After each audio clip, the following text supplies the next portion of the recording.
As we were editing our latest video, there was breaking news from the Jules Verne Trophy, December 3rd, 2024.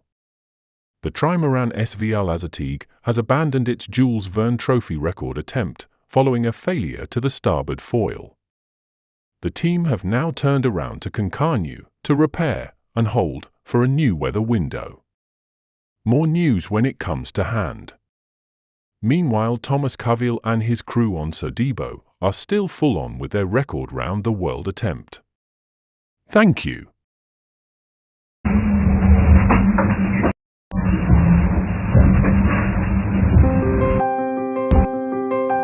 Un départ plutôt pas si mal que ça, ou près, c'est pas une config très classique pour partir sur un tour du monde le plus rapidement possible, mais nos bateaux vont vite, donc on s'en sort pas si mal que ça. Et tout l'enjeu, et ce qu'on regarde actuellement aussi, c'est comment ça se déroule pour la suite et éventuellement est-ce qu'il y a mieux plus tard. Est-ce que si on s'arrête là maintenant, est-ce qu'on a un meilleur créneau dans les jours qui viennent? Et donc là l'équipe à terre, Jean-Yves Bernot en particulier, regarde ça attentivement. Je suis entièrement d'accord avec Jean-Yves. Ouais, déjà tout à l'heure je t'ai Et moi mon routage il va jusqu'à... toi il va. Mais pour le moment, nous on reste concentrés sur ce qu'on a là. On essaie d'aller le plus vite possible.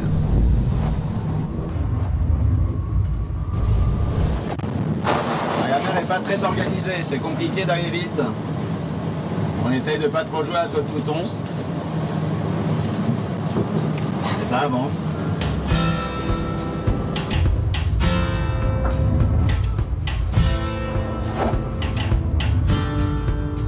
On n'est pas d'accord au sein de l'équipage. Déjà, ça fait 2 jours qu'on est parti et on n'est pas d'accord. Ils veulent changer le rythme de quart. Nous, on est pour les petits quarts. Les autres, ils sont pour les grands quarts. Et Pascal, il n'était pas... Il y a discussion. Je pense qu'on va pouvoir le retourner. Pascal, donc si ça on va lui faire dit 3. qu'il a le quart d'un 4, il dira avec qui. François, il n'a pas le droit de vote parce qu'il est en retard, donc ça fait 3 contre 2. Donc maintenant, la majorité l'emporte, donc ça devrait être bon. On attend le réveil de Pascal. On descend le long des côtes portugaises, un petit peu large quand même.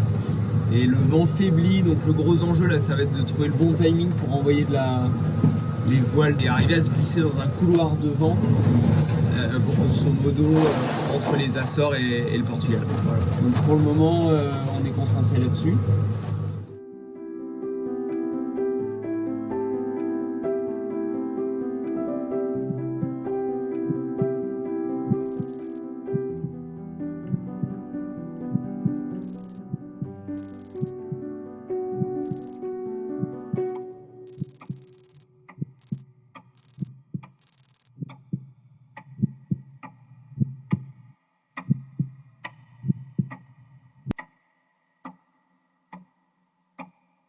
On n'est pas d'accord au sein de l'équipage. Déjà, ça fait 2 jours qu'on est parti et on n'est pas d'accord. Ils veulent changer le rythme de quart. Nous, on est pour les petits quarts. Les autres, ils sont pour les grands quarts. Et Pascal, il n'était pas... Il y a discussion. Je pense qu'on va pouvoir le retourner. Pascal, donc si ça on va lui faire dit 3. qu'il a le quart d'un 4, il dira avec qui. François, il n'a pas le droit de vote parce qu'il est en retard, donc ça fait 3 contre 2. Donc maintenant, la majorité l'emporte, donc ça devrait être bon. On attend le réveil de Pascal. Le problème, c'est que c'est Et notre autre chef. sujet, C'est notre chef bisque. autre sujet, c'est nos pilules. Grâce à Manda, nous avons des compléments alimentaires à prendre. Et Amélie, elle en a que 1 par jour. Et moi, j'en ai 4 par jour. Et Pascal, il doit être à 12 par jour. Je sais pas si c'est en fonction de l'âge qu'elle a fait là. On va attaquer ça aussi.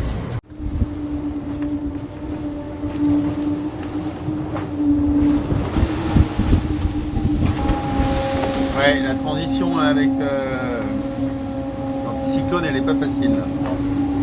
On savait que ce serait un moment crucial, mais bon, il faut s'accrocher là. C'est chaque grain, chaque nuage, chaque risée, elle est importante. C'est partie de l'exercice. Ouais. Et chaque fois que tu peux te reposer, manger, dormir, ben, ça fait partie aussi du jeu de prévoir la suite. Donc faut plus essayer de se projeter que de gamberger.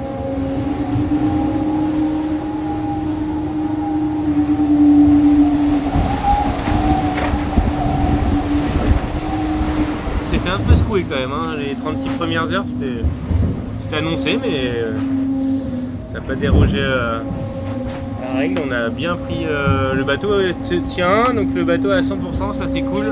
L'équipage pareil. Ouais. Et là, maintenant, on attend un peu plus de vent. On a mis les voiles de portant, donc là c'est cool, ça glisse, ça bouge moins. On n'est pas obligé de s'agripper. Et voilà. Direction le sud. Prochaine, à mon avis, quand je vais sortir de ma sieste, je vais pouvoir enlever des toilettes. Il va faire plus chaud, non? Ouais. On est prêt? Regarde.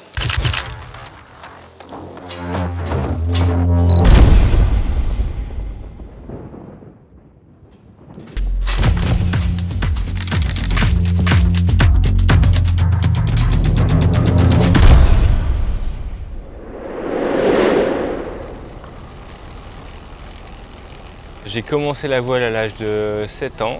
J'ai fait toute la carrière en dériveur, donc optimiste, équipe en double. Avec l'objectif, c'était les Jeux Olympiques, où j'ai participé en 2012 et j'étais finaliste. Et après ça, je me suis dit qu'il y avait encore plein d'autres choses à faire sur l'eau et j'ai essayé la course au large. Quand je vais naviguer sur les bateaux, en général, je regarde avant l'équipe parce que c'est quand même une aventure humaine. Si on veut bien faire ce qu'on nous demande, il faut se sentir bien. Et au vu des personnes qu'il y avait sur le bateau, je me suis dit bah, ouais, c'est une équipe où je peux postuler, ça va être vraiment chouette.